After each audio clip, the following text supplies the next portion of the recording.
I stand before you not as an expert, but as a concerned citizen, one of the 400,000 people who marched in the streets of New York on Sunday, and the billions of others around the world who want to solve our climate crisis.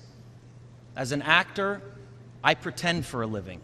I play fictitious characters, often solving fictitious problems.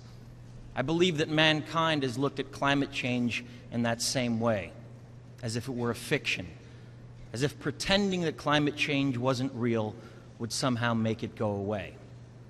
But I think we all know better than that now.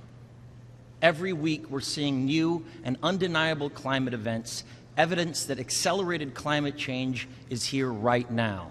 Droughts are intensifying, our oceans are acidifying, with methane plumes rising up from the ocean floor. We are seeing extreme weather events and the West Antarctic and Greenland ice sheets melting at unprecedented rates, decades ahead of scientific projections. None of this is rhetoric, and none of it is hysteria. It is fact. The scientific community knows it, industry knows it, governments know it, even the United States military knows it. The chief of the U.S. Navy's Pacific Command, Admiral Samuel Locklear, recently said that climate change is our single greatest security threat. My friends, this body, perhaps more than any other gathering in human history, now faces this difficult but achievable task.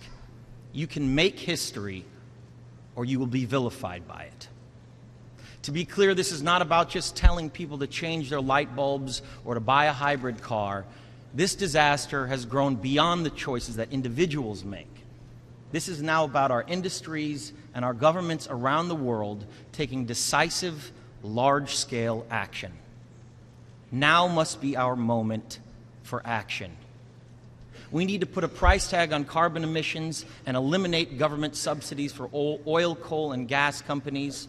We need to end the free ride that industrial polluters have been given in the name of a free market economy. They do not deserve our tax dollars. They deserve our scrutiny, for the economy itself will die if our ecosystems collapse. The good news is that renewable energy is not only achievable, but good economic policy.